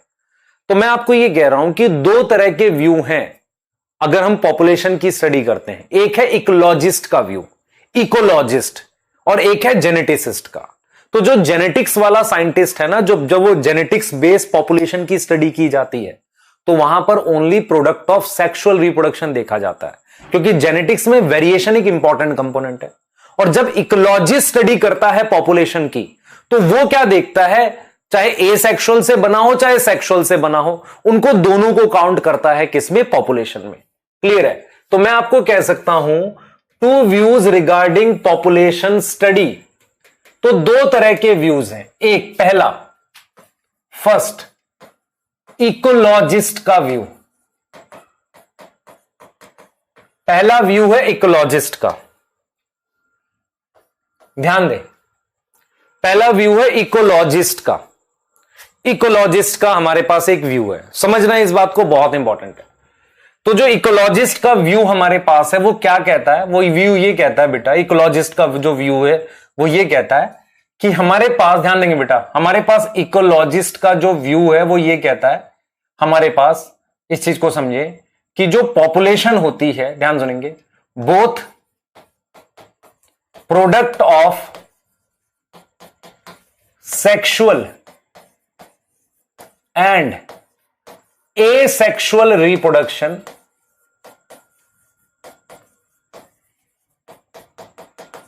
can be considered in population study। भाई आप दोनों को ले सकते हो। मान लो आपने कहा कि बडिंग से, या आपने कहा रोज के प्लांट जो हैं वो बडिंग से बने हैं, जैसे मान लो इसने काम बताया ड्रोसोफिला की प्रोजेनी सेक्सुअल रिप्रोडक्शन से बनी, इसको भी ले लेंगे। दूसरा हमने कहा कि रोज के प्लांट बडिंग से बने हैं, रोज के प्लांट किससे बने हैं, फॉर्म बाय बडिंग, किससे बने हैं, बडिंग से। यहां तक समझ में आ रही है, क्लियर है? तो एक तो हो गया इकोलॉजिस्ट का व्यू और एक हो गया जेनेटिसिस्ट का व्यू। सेकंड है हमारे पास जेनेटिसिस्ट का व्यू, ये है दूसरा व्यू। ठीक है, तो इकोलॉजिस्ट का व्यू हो गया कि बोथ प्रोडक्ट ऑफ सेक्सुअल और asexual reproduction can be considered in population. ठीक है, उसको हम किस में लेंगे? पॉपुलेशन में लेंगे। जेनेटिसिस्ट का व्यू हो गया जो हम बात कर सकते हैं, ध्यान से सुनेंगे बेटा। जेनेटिसिस्ट का व्यू हो गया कि भाई जेनेटिक्स वाला क्या कह रहा है, जेनेटिसिस्ट की बात कर लेते हैं। तो जेनेटिसिस्ट वाला ये कहता है बेटा, समझे ध्यान से, वो कहता है only product of sexual reproduction. ठीक है, only product of sexual reproduction, उसको हम कंसीडर करेंगे किसमें? पॉपुलेशन में। क्या ये क्लियर है? जल्दी बताओ। ठीक है, अब हम चलते हैं बेटा, हम क्या करेंगे, सुनना ध्यान से। हमारे पास किसी भी पॉपुलेशन को पढ़ने के लिए, मान लो मैं आपसे कहता हूं ये ह्यूमन की पॉपुलेशन की इसकी स्टडी करनी है, तो कुछ ना कुछ पैरामीटर्स होते हैं, आधार होते हैं जिनके हिसाब से पढ़ते हैं। उन्हें हम कहते हैं एट्रीब्यूट्स टू स्टडी पॉपुलेशन। तो मैं अगर आपसे कहूं कि what are the attributes to study population, कौन से हमारे पास एट्रीब्यूट्स हैं पॉपुलेशन को स्टडी करने के लिए? समझो इस बात को, कौन से ऐसे एट्रीब्यूट हैं, कौन से ऐसे पैरामीटर्स हैं जो पॉपुलेशन को स्टडी करने में मदद करेंगे? ध्यान से देखें बेटा, आप बहुत ध्यान से देखें, सारा समझ आएगा। एट्रीब्यूट्स टू स्टडी पॉपुलेशन, पहला मैं बोलूंगा बर्थ रेट। भाई बर्थ रेट ऐसा है जिससे आप पॉपुलेशन के बारे में कुछ पढ़ाई कर सकते हैं। दूसरा मैं लिखूंगा डेथ रेट। तीसरा मैं लिखूंगा सेक्स रेशियो, क्योंकि अगर मैं सेक्सुअल रिप्रोडक्शन की बात करता हूं तो मेल और फीमेल का नंबर मैटर करेगा ना। ऐसा थोड़ी है, मान लो 100 इंडिविजुअल है, 100 के 100 मेल है, फिर कैसे बढ़ेगी पॉपुलेशन? क्लियर है? तो आप बात ही नहीं कर पाओगे। तो फोर्थ मेरे पास है बेटा एज डिस्ट्रीब्यूशन। फोर्थ क्या है मेरे पास? एज डिस्ट्रीब्यूशन है। और फिफ्थ मेरे पास है पॉपुलेशन डेंसिटी, जिसे आप कहते हो जनसंख्या घनत्व। तो ये 5 एट्रीब्यूट्स हैं जिनकी, जो पॉपुलेशन को पढ़ने में पैरामीटर्स हैं, जिनकी मदद से आप किसी पॉपुलेशन की पढ़ाई करते हो, है ना। 5 पैरामीटर्स हैं, इनकी मदद से आप पॉपुलेशन की पढ़ाई करते हो। तो जरा स्टार्ट करते हैं कुछ बात करना यहां पर।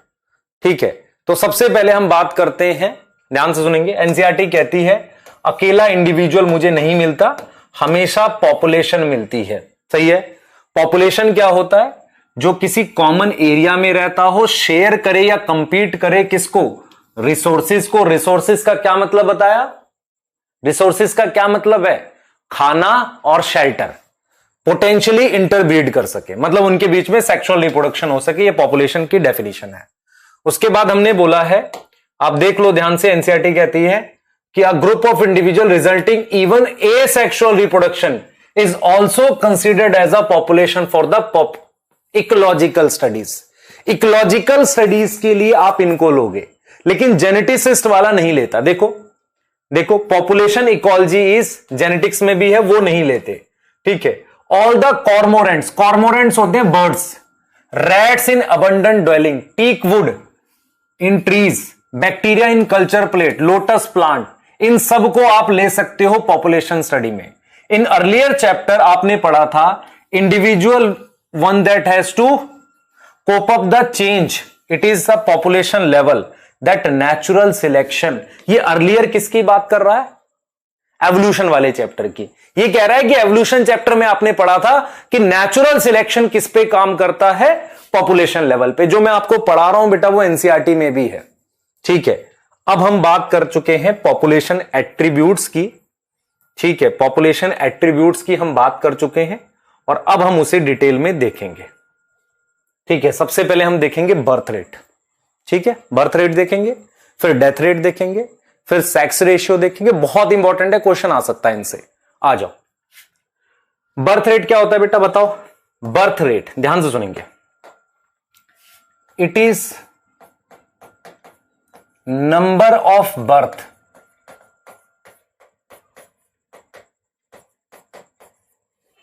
ठीक है, it is number of birth पर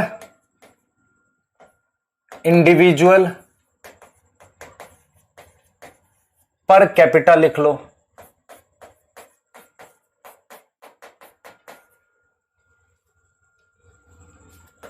it is number of birth लिख लो, ये पर इंडिविजुअल या पर कैपिटा लिख लो। पर कैपिटा बताऊंगा क्या होता है। इन यूनिट टाइम, किसी टाइम को लेना पड़ेगा आपने, मेरी बात समझना। कैसे, सुनना ध्यान से। एनसीईआरटी ने क्वेश्चन देके समझाया। मान लो किसी पौंड में 20 लोटस हैं, ठीक है।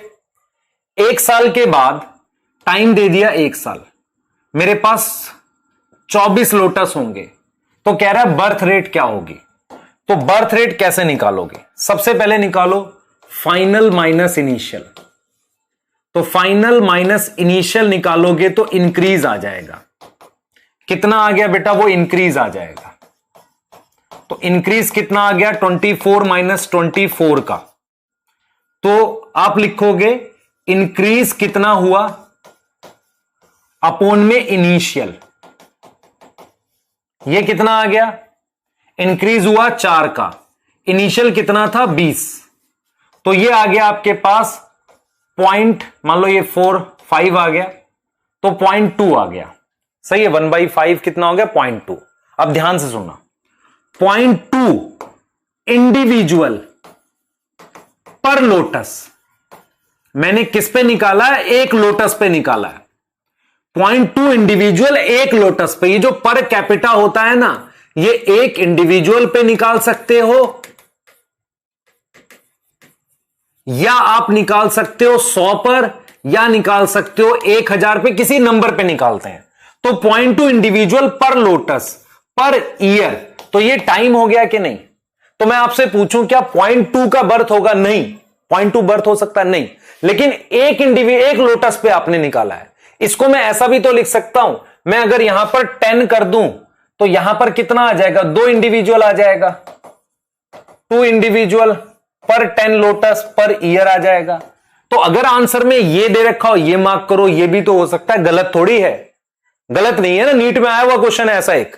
तो 0.2 या 2 लिखा हो, सही है। अब 2 की जगह मैं यहां 20 कर दूं तो मैं यहां 100 लिख सकता हूं। तो ये एक पर कैपिटा वैल्यू होती है। यहां मैं सिंगल लोटस पे निकाल रहा हूं, इसे बर्थ रेट कहते हैं। तो it is number of birth, सही है, पर इंडिविजुअल या per capita in unit time, time पे निकाल रहे, दिस इज बर्थ रेट। ठीक है। ऐसे ही मैं डेथ रेट निकाल सकता हूं। तो डेथ रेट क्या होगा? It is number of death per individual या कैपिटा। कैपिटा में कुछ भी आ सकता है। Per unit time, per unit time, कोई टाइम फ्रेम में। अब देखो जरा, कह रहा है in a experiment on fruit fly. Fruit fly क्या होता है भाई? ड्रोसोफिला। टोटल 36 फ्रूट फ्लाई बची after death of 4 fruit fly. Death of 4 fruit fly यहां सॉल्व कर रहे हैं। तो इनिशियल कितना रहा होगा भाई? 4 की डेथ होगी तब 36 बचा, तो 4 और 36 ऐड कर देंगे तो 40 हो गया ना। डेथ कितने की हुई?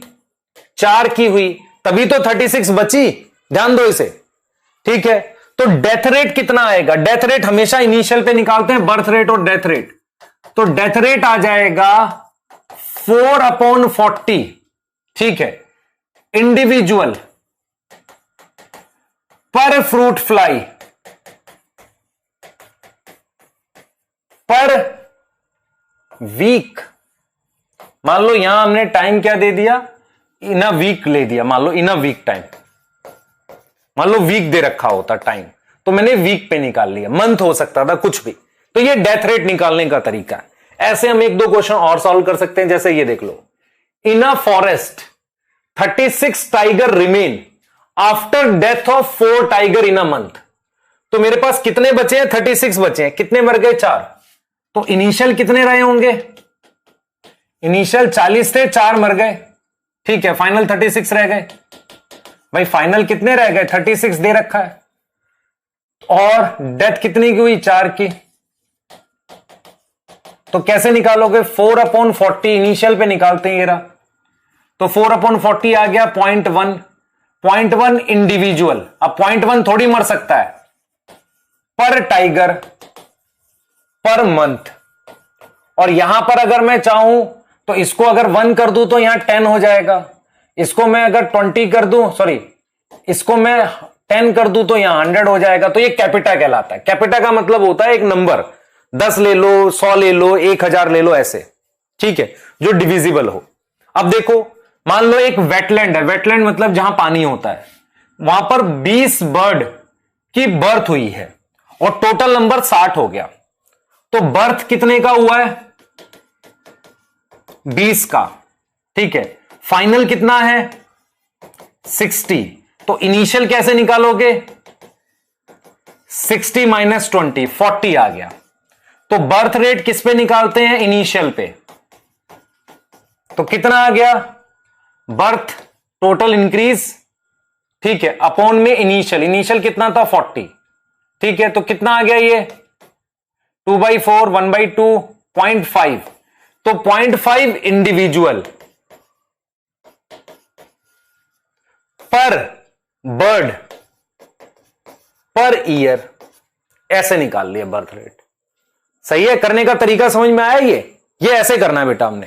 क्लियर? तुम्हारी एनसीईआरटी में भी 2 न्यूमेरिकल दे रखे हैं, आया तो सेम आ जाएगा, ऐसा नहीं है कि वो वैल्यू भी बदलेगा, नॉर्मली नहीं बदलता। आ जाओ सेक्स रेशियो की बात करते हैं। देखो बेटा, हमारे पास क्या होता है, हमारे पास क्या होता है, in a sexually reproducing population, अगर हम कोई ऐसी पॉपुलेशन ऑब्जर्व कर रहे हैं जिसमें सेक्सुअल रिप्रोडक्शन होती है, जिसमें क्या होती है? सेक्सुअल रिप्रोडक्शन होती है, सेक्सुअली रिप्रोड्यूसिंग पॉपुलेशन, हमारे पास क्या होता है? Number of male and female भी मैटर करता है,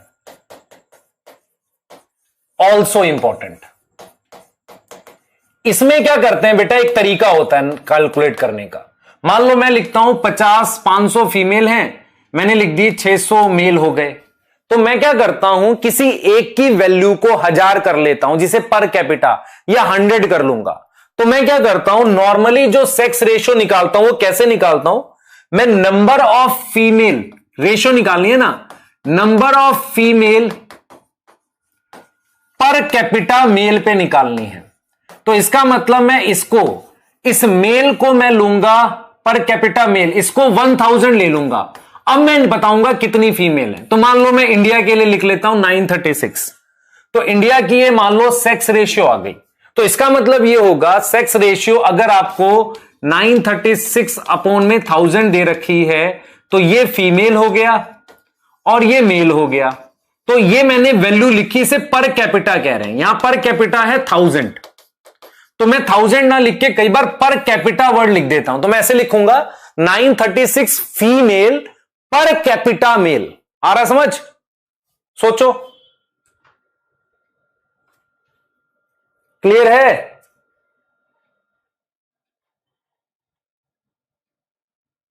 ठीक है बेटा, ठीक है। तो ये हो गया हमारे पास। तो इसे हम क्या लिख रहे हैं बच्चे? सेक्स रेशियो लिख रहे हैं। समझो इस बात को। तो सेक्स रेशियो क्या हो गया? In sexually reproducing population number of male and female also important है, ठीक है। तो मैंने आपको 3 पैरामीटर्स बता दिए। मैंने आपको बता दिया बर्थ रेट, मैंने आपको डेथ रेट, मैंने आपको सेक्स रेशियो बता दिया। अब मुझे 2 पैरामीटर और बताने हैं। एक है एज डिस्ट्रीब्यूशन और दूसरा है पॉपुलेशन डेंसिटी। ध्यान से देखना, एक है एज डिस्ट्रीब्यूशन और दूसरा है मेरे पास पॉपुलेशन डेंसिटी। तो एज डिस्ट्रीब्यूशन देखो, मेरी बात समझो ध्यान से। आपके पास हर एक पॉपुलेशन के मेंबर्स की एक एवरेज एज होती है, समझो ध्यान से। Every population have some average age. मान लो ह्यूमन की बात कर लेते हैं तो एवरेज एज हमने 70 रख ली, कुछ एवरेज एज होती है, ठीक है। हम क्या करते हैं, किसी एक आधार पे, किसी भी आधार पर उस पॉपुलेशन को बांट सकते हैं। मैंने उसमें से एक आधार लिया, उसकी एबिलिटी टू सेक्सुअल रिप्रोडक्शन। मान लो मेरे पास एक पॉपुलेशन है, पूरी खूब सारी लोग हैं, मैंने उनको किस आधार पे बांट लिया कि भाई इनमें से कौन स्कूल नहीं जा सकते, इन्फेंट छोटे बच्चे कह दिया, फिर स्कूल जा सकते हैं और फिर जो कॉलेज जा सकते हैं, स्टूडेंट्स को ऐसे डिवाइड कर लिया। मान लो ह्यूमन की बात करते हैं, ह्यूमन की पॉपुलेशन को मैंने सेक्सुअल रिप्रोडक्शन की एबिलिटी पे डिवाइड कर लिया। कहीं ना कहीं मैं किसी नेचुरल प्रोसेस पे डिवाइड करना चाहता हूं। सही है, स्कूल जाना तो एक वो चीज हो गई ना, सोसाइटी भी तो मैटर करती है। तो मैंने क्या किया, उस पॉपुलेशन की पढ़ाई करने के लिए मैंने उसको डिवाइड कर लिया किसमें, कि एबिलिटी टू सेक्सुअल रिप्रोडक्शन। तो we can divide human population किस बेस पे, on the basis of age in which sexually active का मतलब रिप्रोडक्शन पॉसिबल है। तो हमने क्या किया, हमने कहा ठीक है, इसका मतलब बर्थ से लेकर 14 ईयर तक एज को मैंने प्री रिप्रोडक्टिव लिख दिया, मतलब प्यूबर्टी से पहले एबिलिटी पे किया है मैंने। फिर मैंने क्या किया, 15 से लेकर 45 मीनोपॉज, उसको मान लो मैंने रिप्रोडक्टिव लिख दिया। और फिर मैंने क्या किया, 45 से 70 जो एक एवरेज एज है, इसको पोस्ट रिप्रोडक्टिव लिख दिया। एक बच्चा कहेगा सर मेल में तो मीनोपॉज नहीं होती, बेटा पर चिल्ड्रन के लिए तो दोनों चाहिए, मेल फीमेल। समझ में आ रहा है नहीं आ रहा? तो हमने यहां पर लिख दिया pre reproductive, reproductive, post reproductive.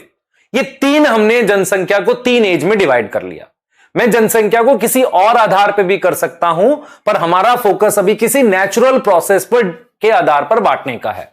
तो मैंने एज का डिस्ट्रीब्यूशन कर दिया किसी प्रोसेस के आधार पे, ऑन द बेसिस ऑफ, हमने क्या किया, सेक्सुअली एक्टिव है इस बेस पे कर दिया। ठीक है, अब मैं चाहूं तो मैं एक ग्राफ प्लॉट कर सकता हूं ऐसे, जिसमें इस एक्सिस पर मैं नंबर ऑफ इंडिविजुअल लिखूंगा और इस पे मैं मान लो एज लिख रहा हूं। तो इसका मतलब यहां एज बढ़ रही है और यहां नंबर ऑफ इंडिविजुअल बढ़ रहे हैं। अगर मैं एज बढ़ती हुई ऐसे लिखूंगा तो इसमें ऑटोमेटिकली प्री रिप्रोडक्टिव नीचे आ जाएगा। सोचो, हां सर सही है। फिर रिप्रोडक्टिव आ जाएगा और फिर हमारे पास क्या आ जाएगा, पोस्ट रिप्रोडक्टिव आ जाएगा। और अगर मुझे ये दोनों पैरामीटर एक साथ दिखाने हैं इस ग्राफ में, तो फिर मैं उसको बॉक्स के थ्रू दिखाऊं तो समझ में आएगा। मतलब क्या हुआ, अगर मैं एक ऐसा बॉक्स बना दूं ऐसा वाला, तो यह बता रहा है कि 0 से 14 वाली एज में मेरे पास इतने इंडिविजुअल हैं, यहां से लेके यहां तक। सही है। अब मान लो मैंने इस बॉक्स को यहां तक ऐसे कर लिया, तो इसका मतलब मेरे पास सिर्फ इतने इंडिविजुअल है, यहां से यहां। कितनी एज हो गई, मान लो 45 तक ले ली। फिर मैंने इसको और ऐसे ड्रॉ कर लिया, तो ये वाला सिर्फ इतना ले लिया मैंने, तो सिर्फ इतना एरिया लिया और इतनी हाइट ले ली, मान लो 70 लिख लिया। तो इस तरीके से मैं ग्राफ पे प्लॉट कर सकता हूं। We can plot a graph where x axis पे नंबर ऑफ इंडिविजुअल, वाई पे मैंने एज लिख दी। कोई डाउट है? नहीं सर, असली कहानी अब है। देखो हम क्या करते हैं बेटा, हम 3 तरह की पॉपुलेशन अपने आसपास देखते हैं। पहली होती है एक्सपेंडिंग। ध्यान से देखना मैं क्या कर रहा हूं। आपके पास ये वाली जो है, ये वाली प्री रिप्रोडक्टिव है, सही है सर। उसके ऊपर आपको पता है रिप्रोडक्टिव आएगी, जो ग्राफ हमने बनाया, और उसके बाद हम लिखेंगे पोस्ट रिप्रोडक्टिव। हां सर, एक्सपेंडिंग का क्या मतलब है समझना ध्यान से। एक्सपेंडिंग का मतलब यह है कि मान लो ये इंडिविजुअल 100 हैं, ये 60 हैं और ये 40 हैं। एक्सपेंडिंग का मतलब है आपके पास ये, एक्सपेंडिंग का मतलब है, ध्यान देंगे बेटा, एक्सपेंडिंग का मतलब ये है हमारे पास,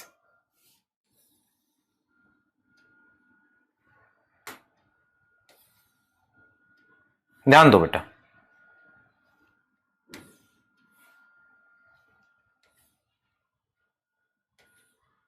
मतलब क्या हुआ, ये 1000 हो गए, ये 600 हो गए और ये 400 हो गए। तो क्या हमारे पास नंबर बढ़ गया? नहीं, पॉपुलेशन का ये वाला चीज बड़ा है ना बेटा, ध्यान से सुनो।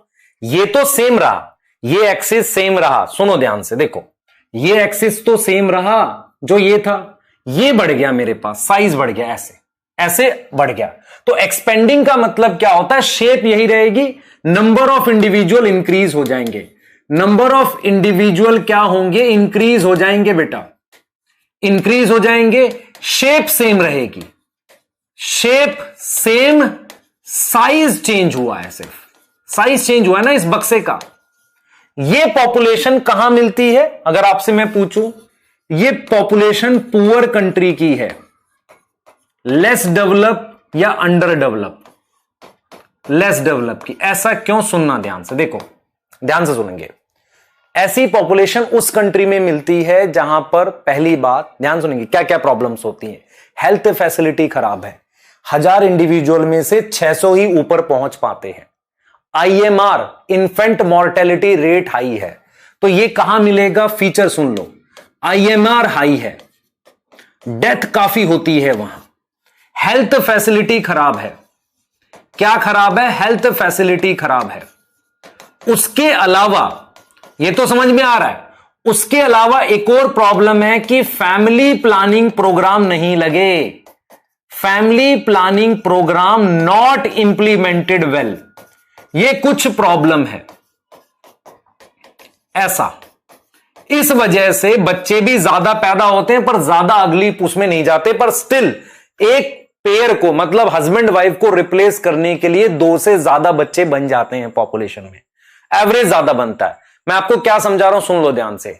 एक्सपेंडिंग गरीब देश का होता है, पुअर कंट्री का, अंडर डेवलप का, वहां पर IMR और हेल्थ फैसिलिटी खराब होती है, तो इससे अगली स्टेज में कम जाते हैं यहां से, ठीक है, पर बनते बहुत ज्यादा है। इसका मतलब हस्बैंड वाइफ को रिप्लेस करने के लिए 2 से अगर ज्यादा बच्चे हों तो एक्सपेंडिंग होगा। आप इस चीज को टेस्ट कर सकते हो, अपने पेरेंट्स से पूछो कि आपके दादाजी वगैरह कितने भाई थे, तो बताएंगे 5 भाई, 6 भाई, 3 भाई, 4 भाई, 3 बहन, ऐसे करके। तो अभी भी हमारी एक्सपेंडिंग में ही है।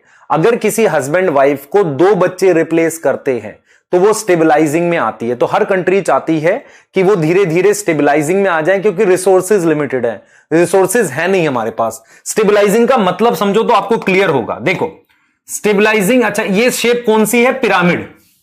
इसकी कौन सी शेप है? पिरामिड शेप है इस ग्राफ की। स्टेबलाइजिंग का मतलब देखो, स्टेबलाइजिंग का मतलब यह है बेटा, ध्यान दो ध्यान दो, स्टेबलाइजिंग का मतलब यह है कि इसका, मान लो ये इंडिविजुअल, देखो ये प्री रिप्रोडक्टिव, रिप्रोडक्टिव और पोस्ट रिप्रोडक्टिव, ये 3 है मेरे पास। मान लो ये इंडिविजुअल 100 है, ये 100 है, ये 60 है, तो इसका मतलब कौन बराबर हो गया? Pre reproductive is equal to reproductive, ये दोनों बराबर होते हैं, ठीक है। स्टेबलाइजिंग का मतलब है कुछ टाइम के बाद इसका आकार वही रहेगा, साइज ना चेंज होगा, वैसा ही रह जाएगा। मान लो ये 100 है, ये 100 है, ये 60, आज से 10 साल के बाद भी यही रह जाएगा। इसका मतलब पॉपुलेशन स्टेबल हो गई है। यहां पॉपुलेशन में शेप नहीं बदल रही है, आकार बदल रहा है, समझ रहे हो यहां पर। अब जरा ये देखो, तो ये तब होगा, इसमें जो शेप आती है उसे अर्न शेप कहते हैं। अर्न मतलब झोला, अर्न शेप का आता है ये स्ट्रक्चर, अर्न मतलब झोला। और ये किसका होता है बेटा? ये एग्जाम्पल है मेरे पास डेवलप कंट्री का, जैसे USA वगैरह का, डेवलप कंट्रीज का है, ठीक है। यहां पर मेरे पास स्टेबलाइजिंग मिलता है क्योंकि यहां फैमिली प्लानिंग प्रोग्राम अच्छे लग गए। हमारा इसमें है बेटा, अभी फैमिली प्लानिंग प्रोग्राम अच्छे लग गए हैं, program implemented well, health facility अच्छी है ना। हमारे यहां क्या है? हेल्थ फैसिलिटी भी खराब है, हेल्थ फैसिलिटी अच्छी है। हेल्थ फैसिलिटी का मतलब होता है फ्री, अच्छे अस्पताल, इज गुड। उसकी वजह से ये parameters IMR MMR lower side में है ना, लोअर साइड में। अब आओ जरा डिक्लाइनिंग। डिक्लाइनिंग में मान लो ये 100 है, ये 200 है और ये 100 है, इसका मतलब डिक्लाइनिंग में रिप्रोडक्टिव पॉपुलेशन हाईएस्ट होती है, नंबर में रिप्रोडक्टिव पॉपुलेशन हाईएस्ट होती है। अगर आप ध्यान से सोचो, इनमें क्या होता है, हस्बैंड वाइफ को रिप्लेस करने के लिए एक बच्चा या कई बार एक भी नहीं बनता, ऐसा कुछ होता है। मतलब हस्बैंड वाइफ को रिप्लेस करने के लिए या तो एक ही बच्चा होगा या हो सकता है एक भी ना हो, ऐसा कुछ होगा। तो ये समझ लो, इसको डिक्लाइनिंग कह रहे हैं कि एक होगा या एक भी नहीं होगा, है ना, इसको डिक्लाइनिंग कह रहे हैं। तो कुछ टाइम के बाद मान लो ये 200 की जगह ये 180 आ जाए, ये 100 की जगह 80 आ जाए, ये भी क्या आ जाए 80 आ जाए, तो धीरे धीरे आकार छोटा होता जाता है। ये किसका होता है बेटा, ये एग्जांपल है हाईली डेवलप्ड कंट्री, ऐसी कंट्री जहां कॉस्ट ऑफ लिविंग बहुत हाई है, हाईली डेवलप्ड कंट्री, है ना। इवन जापान जैसी कंट्रीज जहां पर कॉस्ट ऑफ लिविंग बहुत हाई है, तो वहां पर हस्बैंड वाइफ डिसाइड करते हैं एक ही बच्चा होगा या एक भी नहीं होगा, उसमें एवरेज एज काफी हाई होती है। क्लियर है, उनकी पॉपुलेशन धीरे धीरे श्रिंक करने लगती है। हम चाह रहे हैं कि हम स्टेबलाइजिंग तक आ जाएं, पर नहीं आ पाए अभी भी, तो हाईली डेवलप्ड कंट्री है। क्लियर है, उनका ऐसा ग्राफ होता है। तो देखो, आप खुद देखो, एक्सपेंडिंग, इसकी शेप क्या है, स्पिंडल, ये स्पिंडल शेप का ग्राफ है। क्वेश्चन क्या क्या आ सकता है, शेप देखो, this is pyramid, this is earn, this is spindle, ठीक है। Develop country, highly develop, poor country का इसमें क्या है, देखो साइज छोटा होता चला जाएगा। जैसे यहां 100 था, यहां 80 रह गया, 200 था 180, यहां 80 रह गया, साइज छोटा होता चला जाएगा। यहां पे साइज बढ़ता जाएगा, इसलिए एक्सपेंडिंग, शेप नहीं बदलती कभी भी पॉपुलेशन ग्राफ की शेप नहीं बदलती, साइज में फर्क आता है। और यहां ना साइज बदलती है ना शेप बदलता है। तो यहां साइज घट रहा है, यहां साइज बढ़ रहा है, या ना साइज चेंज हो रहा है ना शेप चेंज हो रही है। ये हमारे पास 3 प्रकार की पॉपुलेशन है और उनका डिस्कशन एनसीईआरटी में इतनी डिटेल नहीं दे रखी, मैंने बताई है आपको अपने पास से, ताकि आप सोच सको इनके बारे में। ठीक है, क्लियर है, सही है।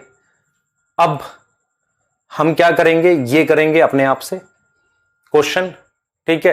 In which of the population growth model reproductive population is highest, और एक ये क्वेश्चन है, ये, ठीक है। ये 3 क्वेश्चन आप खुद करोगे, मुझे बताओगे। अब मैं आपको पॉपुलेशन डेंसिटी बता रहा हूं, जो लास्ट एट्रीब्यूट है। मेरी बात सुनो, पॉपुलेशन डेंसिटी क्या होता है, जैसे आपने कोई यूनिट एरिया ले लिया, ये आपने ये एरिया ले लिया, इस एरिया में मेरे पास 10 मान लो लॉयन है, एरिया मान लो ये आपका 2 किलोमीटर है ना, 2 किलोमीटर है, ठीक है। तो पॉपुलेशन डेंसिटी क्या होता है, number of individual per unit area, समझो। तो मैं लिख सकता हूं 5 लॉयन पर किलोमीटर। तो आपको क्या लिखना होता है, पॉपुलेशन डेंसिटी किस में मेजर की जाती है, it is measured in number. किस में मेजर की जाती है, नंबर में, ठीक है। और ये क्या होता है, number of individual, number of individual per unit area. अब यहां पर यूनिट एरिया में आप किलोमीटर ले सकते हो, हेक्टेयर ले सकते हो, कोई भी यूनिट यूज कर सकते हो, मीटर ले सकते हो, पर किलोमीटर स्क्वायर लेंगे ना। क्या चीज लोगे, किलोमीटर स्क्वायर या मीटर स्क्वायर ले लो, ऐसा कुछ, कोई भी चीज ले लो, ठीक है। उसे हम कहते हैं पॉपुलेशन डेंसिटी। उसका जो सिंबल है, सिंबल को हम लिखते हैं कैपिटल एन से, which is number of individual per unit area, per unit area, ठीक है। मेरी बात सुने, to calculate population density, to calculate population density, best method is counting number, best method is counting number.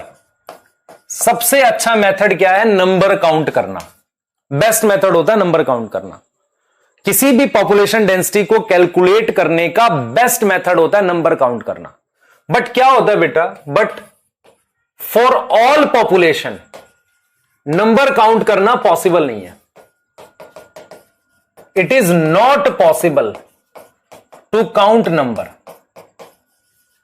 To count number. Number हमेशा count करना possible नहीं। मैं फिर रिपीट कर रहा हूं, अगर आपसे कोई कहे पॉपुलेशन डेंसिटी कैलकुलेट करने का बेस्ट मेथड क्या है, नंबर काउंट करना, पर सभी ऑर्गेनिज्म के लिए नंबर काउंट नहीं कर सकते। बैक्टीरिया में क्या होता है, कॉलोनी होती है, एक कॉलोनी में लाखों बैक्टीरिया होते हैं, क्या नंबर काउंट कर पाओगे? नहीं, वहां कॉलोनी काउंट करो। एक बड़ा सा ओशियन है, समुद्र, उसमें क्या आप ओशियन में आप क्या मछली एक एक पकड़ के काउंट कर पाओगे? नहीं। तो आप क्या करो, एक एरिया ले लो, उस एरिया में एक बार मछली पकड़ो या 2 बार पकड़ो, तो उसकी एवरेज वैल्यू निकाल लो। अगर 2 बार पकड़ी या एक बार सिंगल बार पकड़ के मान लो 5 मछली आई, फिर टोटल एरिया से मल्टीप्लाई कर दो। सही है। तीसरा क्या होता है बेटा, बरगद का पेड़ है कहीं पर, बरगद मतलब बनियन, बैनियन, बैनियन बहुत बड़ा ट्री होता है, उसके नीचे मान लो 200 पार्थीनियम कैरेट ग्रास है, नंबर काउंट करना ठीक है? नहीं, क्योंकि बैनियन का ज्यादा इंपैक्ट है ना वहां पर। तो वहां पर पॉपुलेशन डेंसिटी में आप क्या करोगे कि कितना एरिया उस बरगद ने कवर किया या कितना बायोमास है, वहां नंबर काउंट करना ठीक नहीं होता। तो मैं आपको यह बता रहा हूं कि पॉपुलेशन डेंसिटी कैलकुलेशन का बेस्ट मेथड है नंबर काउंट करना, पर नंबर हर वक्त नहीं चलता, कुछ अदर मेथड भी हैं। पहला, बेनियन ट्री एंड पार्थीनियम। तो बेनियन ट्री सिंगल है, बेनियन है 1, पार्थीनियम है 200, पर उस एरिया में, इन दैट एरिया, ज्यादा इंपैक्ट किसका है? बेनियन का। मोर इंपैक्ट किसका है? Is of banyan tree. तो अब क्या करोगे, अब आप यहां करो एरिया कवर, यहां कैलकुलेट करो एरिया कवर और बायोमास, या तो बायोमास से कर लो। Method to calculate population density आ रहा समझ? पॉपुलेशन डेंसिटी कैलकुलेट करने का यह तरीका है। सही है। बैक्टीरिया क्या होता है बेटा, कॉलोनीज मिलती हैं, ऐसे कॉलोनी होती है, तो सिंगल बैक्टीरिया पॉसिबल नहीं है, not possible to count single bacteria. वहां पर हम CFU लेते हैं, कॉलोनी फॉर्मिंग यूनिट। तो वहां पर क्या करो, काउंट करो नंबर ऑफ कॉलोनी, जैसे आप बायोटेक में कर रहे थे, कॉलोनी बनती है। ठीक है, क्लियर है, कॉलोनी बनती है। फिश में क्या करोगे, in ocean number of fish in single catch, भाई कितनी फिश आई सिंगल कैच में, उसको फिर मल्टीप्लाई कर लो। सिंगल कैच में कितनी फिश आई उसको मल्टीप्लाई कर लो। टाइगर में क्या करोगे, टाइगर सेंसेस होते हैं, टाइगर क्या होते हैं, सेंसेस होते हैं। क्लियर है, टाइगर सेंसेस होते हैं। ठीक है, तो टाइगर सेंसेस में क्या होता है, हमारे पास पग मार्क्स होते हैं and faecal pellet. Faecal pellet क्या होता है, एक्सक्रीटा। समझे ध्यान से। तो पैरों के निशान और हम लोग एक्सक्रीटा, ध्यान सुनेंगे, पग मार्क्स पैरों के निशान और हमारे पास फीकल पैलेट। फीकल पैलेट क्या होता है, पग मार्क्स हो गए पैरों के निशान, फीकल पैलेट हो गया एक्सक्रीटा। क्लियर है, ये हम किस में करते हैं, टाइगर सेंसेस में। क्लियर है, यहां तक समझ में आ रही है, बताओ यहां तक क्लियर है कि नहीं? ठीक है, तो बेटा टाइगर सेंसेस क्या होता था, टाइगर की काउंटिंग होती थी, मतलब कुछ साल में ऐसे, तो पैरों के निशान, उससे टाइगर पहचान लेते हैं नया वाला है कि नहीं, और क्या उसके एक्सक्रीटा से, कुछ स्पेशल साइंटिस्ट होते हैं एक्सक्रीटा से। अब क्या होता है, कॉलर नहीं लगा सकते हर एक टाइगर को, कॉलर लगाने से 2 नुकसान, एक तो कॉस्टली है, दूसरा क्या है, कॉलर लगाने से क्या होगा, अगर उसकी इंफॉर्मेशन लीक हो गई, डिजिटल कॉलर है ना, इंफॉर्मेशन लीक हो गई तो कोई भी उसे मार देगा। समझ रहे हो, कोई मान लो फॉरेस्ट गार्ड ही रिलीज कर दे इंफॉर्मेशन, प्रॉब्लम हो जाएगी। ठीक है, तो यहां तक आप कंप्लीट करें इसे। ठीक है, हमने आपको एक पार्ट इसका कंप्लीट किया है, अब इसका हो सकता है लास्ट लेक्चर आए कल आपको, या हो सकता है एक लेक्चर और लगे, पर मैं कोशिश करूंगा एक ही लेक्चर में कराऊं, फिर उसके बाद हम पढ़ेंगे। मैं आपको काउंट करवा देता हूं, 3 लेक्चर इकोसिस्टम, 2 लेक्चर आपकी बायोडाइवर्सिटी और 1 लेक्चर फिंगरप्रिंटिंग। तो इसका मतलब नेक्स्ट वीक में डेफिनेटली हम सिलेबस फिनिश कर रहे हैं। क्लियर है? हाँ, ठीक है, बाय।